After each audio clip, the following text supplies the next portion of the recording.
On December 22, 2019, Florence Weddicombe, a 6-year-old girl from Tooting, South London, opened a box of Tesco Christmas charity cards. To her surprise, she noticed one card had a message written in all capital letters asking for help. The note said, "We are foreign prisoners in Shanghai Qingpu Prison, China, forced to work against our will. Please help us and notify Human Rights Organization." This was not the first time people found notes like this in made-in-China products, and an increasing number of people have realized that they might have encountered items made by China's forced labor systems. So how do the forced labor systems work? In what conditions do the prisoners live? And how does this affect us? Pleas for help from numerous prisons. The message asked the card's receiver to contact Mr. Peter Humphrey, a former British journalist and private detective. Mr. Humphrey once served in the Shanghai Qingpu prison himself. He claimed to be innocent, and he believed the message was from someone he knew from the prison. Chinese Foreign Ministry spokesman Geng Shuang told media in Beijing that after learning from the relevant departments, there is no forced labor for foreign criminals in Shanghai Qingpu prison. But similar letters that have appeared in different parts of the world might have made Mr. Geng sound less credible. And perhaps one of the most famous cases has been the Masanjia Labor Camp. In October 2012, Julie Keith from Oregon found a call for help letter in her Halloween decorations. The message was from the Masanjia Labor Camp in Shenyang, China, and quickly became a headline. The person who wrote the letter was Sun Yi, who was locked up for his practice of Falun Gong. Falun Gong is a set of spiritual disciplines and meditation practices which the Chinese Communist Party has been trying to eradicate since 1999. Before the 2008 Beijing Olympics, Sun was forced to make foam Halloween tombstones. As he described it in the letter, "People who work here have to work 15 hours a day without Saturday, Sunday break and any holidays. Otherwise, they will suffer torturement, beat, and rude remark." As Sun recalled, he wrote more than 20 messages and then snuck them into the product packaging, hoping someone will find them during Halloween. He would write at around 3 or 4 a.m. in the morning.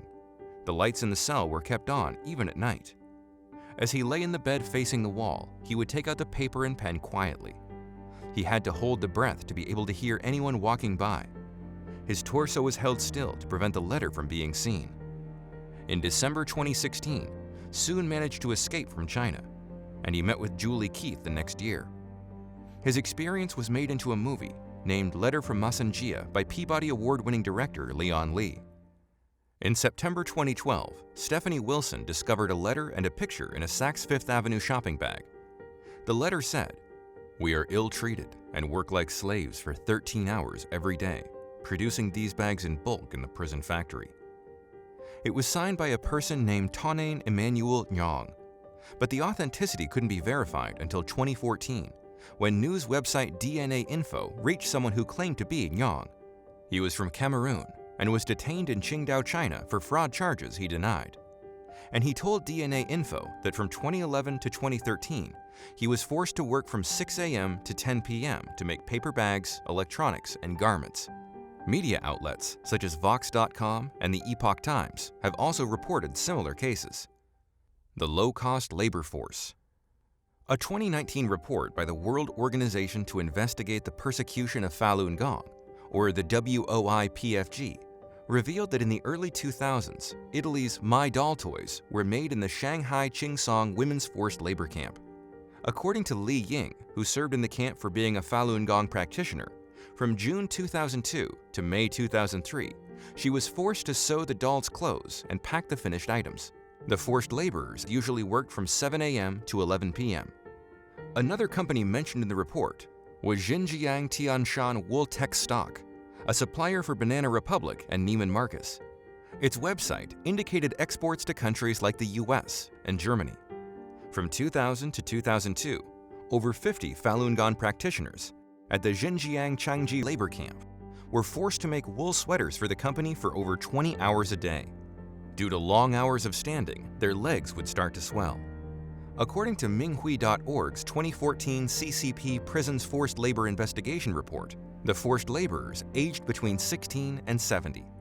They worked 10 to 19 hours a day, and sometimes there was overtime. Those who refused to work or did not meet the production targets were often physically tortured. Their compensations ranged from 0 to 100 yuan per month. As Minghui.org's 2013 CCP's Torture and Murder of Falun Gong Practitioners investigation report showed, among 3,653 cases of death from torture, 49 were caused by forced overwork. It seems China's forced labor products actually widely exist. So how does the system work?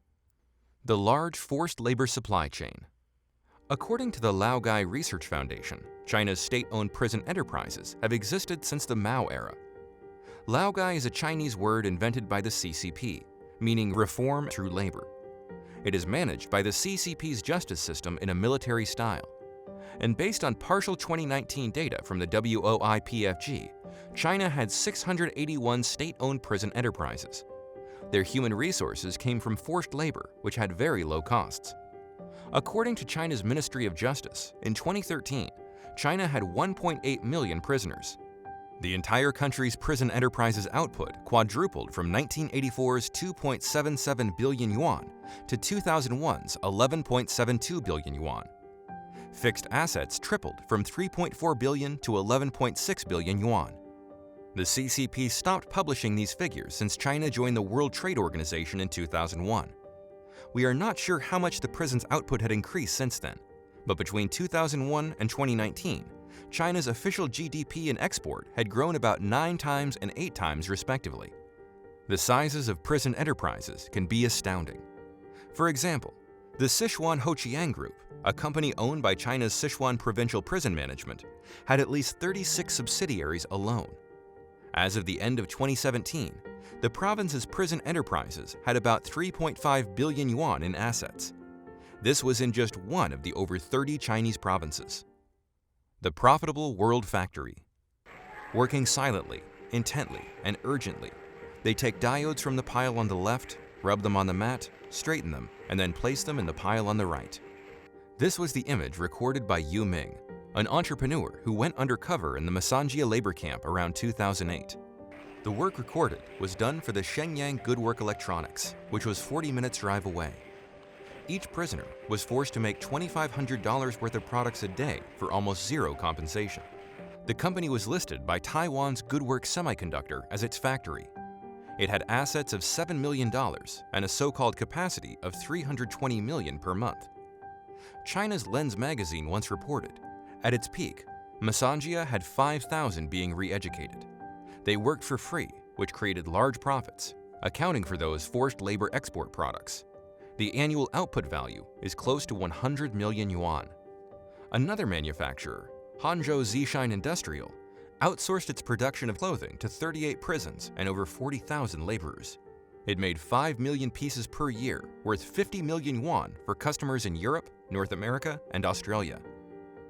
Chiuzhou Xiaolong Clothing and Accessories worked with prisoners in the Zhejiang province. It managed to get over 20,000 laborers to produce 20 million pieces a year, and its offerings included down jackets and outdoor clothing for French and US markets.